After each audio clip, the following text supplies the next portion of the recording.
अस्सलाम वालेकुम। जैसा कि आप बहुत सारे मुझे जानते होंगे, मैं एजीएस चंडीगढ़ का एक क्लर्क हूँ।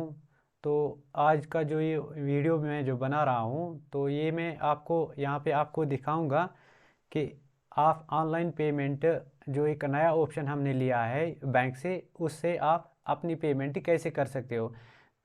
तो बहुत सारे पेरेंट्स जो है वो आजकल ट्रांसफ़र ही करते हैं एम पे के थ्रू, गूगल पे या फ़ोन पे या किसी भी ऐप के थ्रू वो ट्रांसफ़र करते हैं।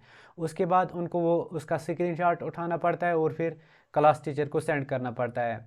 उसके बाद ही हम उसको उस डिटेल को क्रॉस वेरीफाई करके उसको अपडेट करते हैं। तो उसमें हमें ये दिक्कत आ जाती है कि हमें पता ही नहीं चलता है कि जो ट्रांसफ़र किया गया है वो किस बच्चे का है। तो जो हमने नया ऑप्शन यहाँ पे लिया है, इसमें एक ऑप्शन जो बहुत सारे पेरेंट्स जानते भी होंगे, ये एक स्टेट बैंक का है। इसका नाम है एसबीआई कलेक्ट। एसबीआई कलेक्ट के थ्रू आप अपने बच्चे की पेमेंट ऑनलाइन कर सकते हैं। तो ये जो मैं आपको दिखाऊंगा, इसको आप कैसे यूज़ करोगे, कैसे आप पेमेंट कर पाओगे, तो वही चीज़ आज मैं आपको यहाँ पे दिखाऊंगा। तो आपने क्या करना है, आपने अपने फ़ोन में या लैपटॉप में या डेस्कटॉप में आपने अपना ब्राउज़र जो क्रोम ब्राउज़र होता है या कोई भी ब्राउज़र आप ओपन कर सकते हो, उसमें आपने सर्च बार में लिखना है S B I collector. S B I collector मैंने लिखा है यहाँ पे। तो मैं इंटर दबाऊंगा। तो जो पहली वाली वेबसाइट होगी स्टेट बैंक कलेक्ट, इस पे आप क्लिक करोगे। तो मैंने इस पे क्लिक किया। तो यहाँ पे आपने एजुकेशन कैटेगरी यानी कौन सी कैटेगरी के अंडर आप फी डिपॉजिट करना चाहते हो, तो यहाँ पे पहला ही वाला ऑप्शन जो है एजुकेशनल इंस्टीट्यूशन, इस पे आप क्लिक करोगे।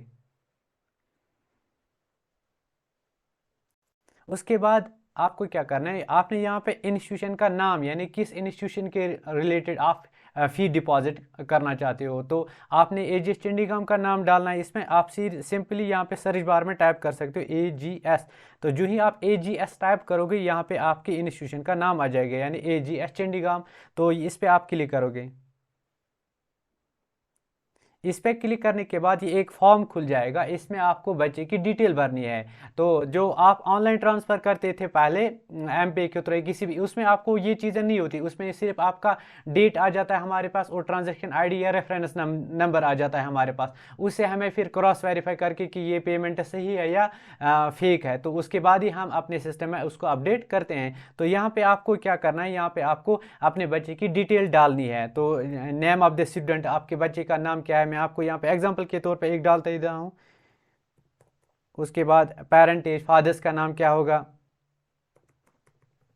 उसके बाद रेजिडेंस कहाँ का है। उसके बाद क्लास, किस क्लास में वो पढ़ता है।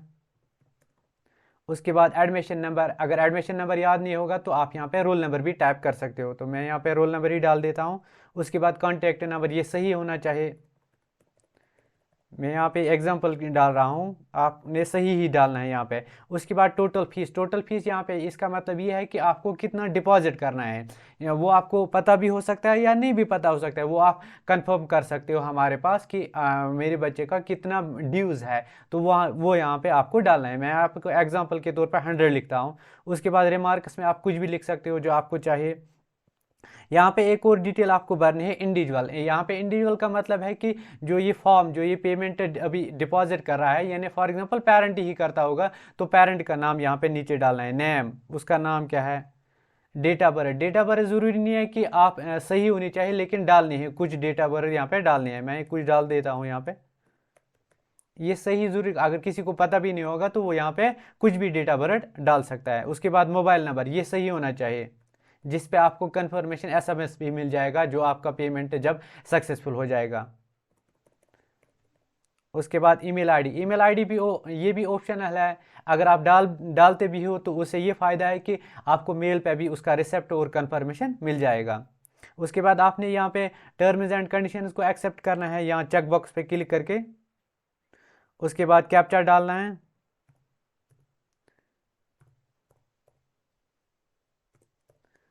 तो उसके बाद नीचे राइट साइड में नेक्स्ट बटन है, ये यहाँ तीन बटन हैं, बैक, रिसेट और नेक्स्ट बटन। नेक्स्ट बटन पे क्लिक करोगे।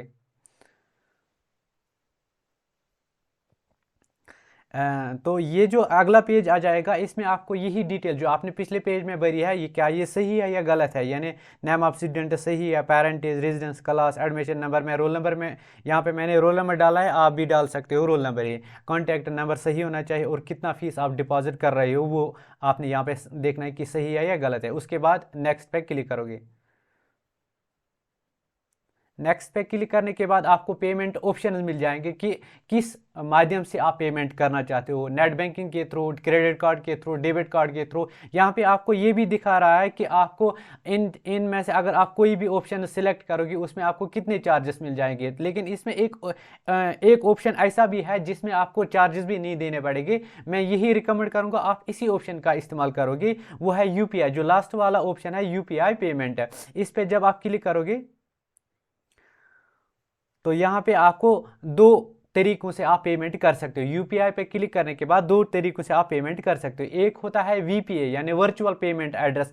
बहुत सारे लोग आजकल फ़ोन पे, गूगल पे या पेटीएम का यूज़ करते हैं। तो उसमें क्या होता है, उसमें आपको जब वो सेटअप करते हो आप, उसमें आपका एक वर्चुअल पेमेंट एड्रेस बन जाता है। वो वर्चुअल पेमेंट एड्रेस यहाँ पे आप डाल सकते हैं। जैसा कि मेरा है JH@YBL। जो ही मैं ये यहाँ पे टाइप करके सबमिट पे क्लिक करूँगा तो मेरे जहाँ जिस ऐप के थ्रू भी ये एड्रेस मैंने बनाया होगा उस ऐप में एक नोटिफिकेशन आ जाएगी, पॉपअप नोटिफिकेशन करके कि आपने ये पेमेंट इनिशिएट किया है, आप इसको एक्सेप्ट करना चाहते हो या नहीं। तो क्योंकि आपने ये पेमेंट आप ही करते होंगे तो आपको वो एक्सेप्ट करना है, और यूपीआई पिन वगैरह जैसे भी हम करते हैं पेमेंट बाकी चीज़ों में, तो वो कंप्लीट करके आपको यहाँ पे रिसिप्ट मिल जाएगा।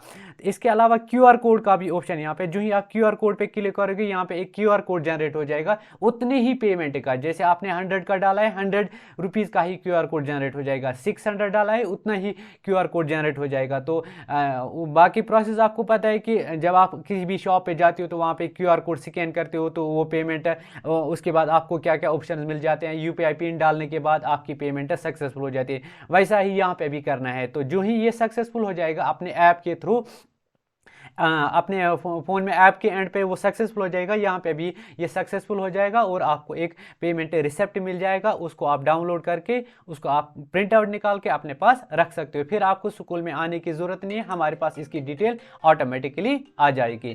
Thank you.